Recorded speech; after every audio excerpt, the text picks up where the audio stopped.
Now, tell me a little bit about your process, Will. I know that you're saying that it's different nowadays, but when you My process was terrible. Well, look, makes for better stories, buddy. I know. No, my process was, you know what? It was my fault because so when I was at Boston College, I was a defensive back, right? And going into my senior year at Boston College, I was one of like top 5 defensive backs going into that year. And then I remember we graduated about like four senior wide receivers. And our coach at the time, Tom O'Brien, called me into the office. He's like, hey, we're thinking of like possibly moving you to wide receiver. I said, absolutely not, and left. That's simple. That's simple. And yeah, good day, sir. Yeah, cheers. Yeah, and we had several meetings, and I'm like, I just saw the rankings, and I possibly could be a first round pick. There's no way I'm doing this. And I started to think about it and look at the grand scheme of things. I always try to do what was best for the team. I already had in my mindset, like, look, I'm probably going to get drafted. Okay. There's a lot of guys on my team that won't get a sniff. So if we had a good season and we won a bowl game, that's something that they could cherish and go on with their lives. So I told the coach, I said, listen, I'll try it out for spring football, and he was like, cool. And then I ended up trying it out and I ended up winning the X job. And for those who don't know, for wide receivers, you have the X, the Y, and the Z. The Y is usually the tight end. The Z is usually the guy that goes in motion a lot because he's off the line of scrimmage. The X is the number 1 wide receiver on the team. He is on the line of scrimmage. He does not motion, and he is there. So all your favorite receivers, Julio Jones or whoever you want up there, the X. I thought I was going to be a part-time, play both. No, I'm the guy. And so let me guess, you're running like load of X-ISO stuff as well. Not only are you the X, but you're on one side, Trips on the other side, and you've just been left. You've been left just completely isolated. You win, okay? Go win. Okay.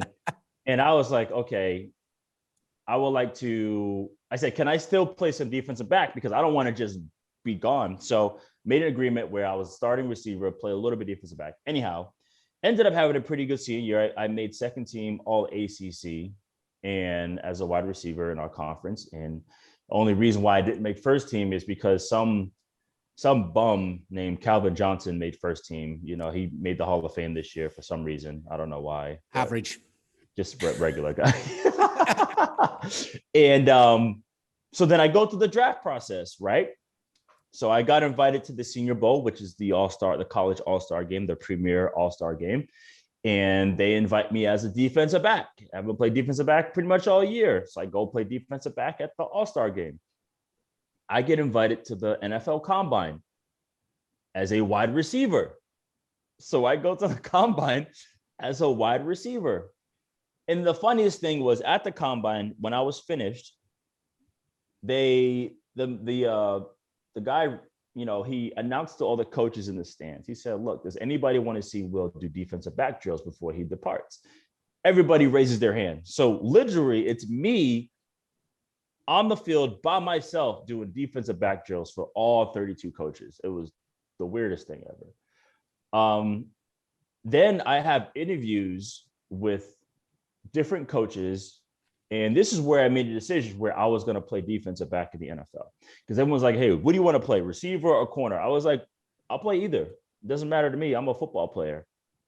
So I meet with the Atlanta Falcons in the hallway. They just, pull me aside like a date in the bar, hey, and like they met me at a pub over there somewhere. They pulled me aside. If I pull someone aside in the hallway when I'm in the pub, they generally run screaming. But I'm sure that when it's you, that works fine.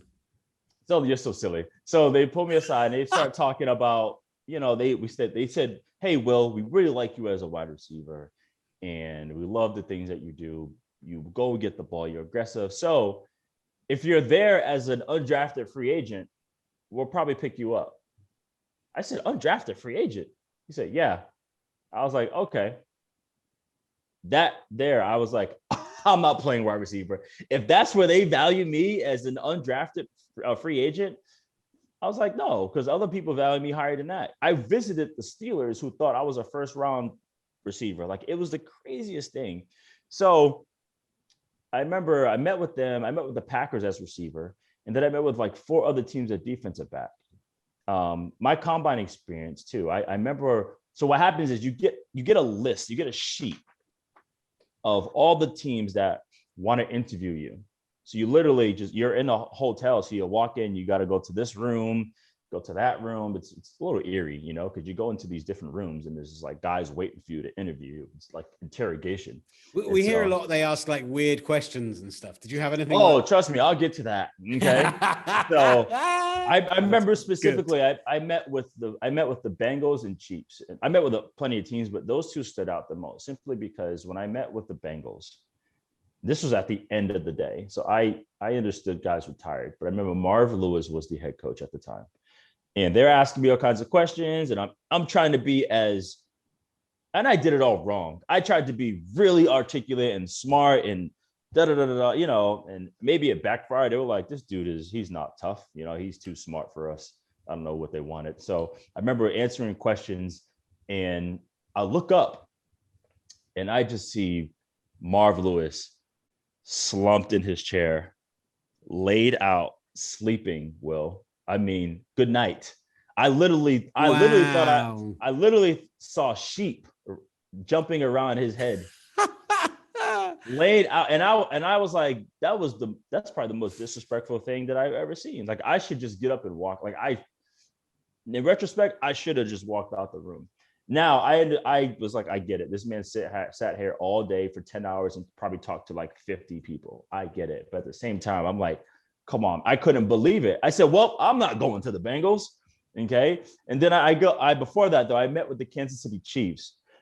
And this was crazy. So Herm Edwards was the head coach at the time. Wow. And Gerthan Cunningham was his DC.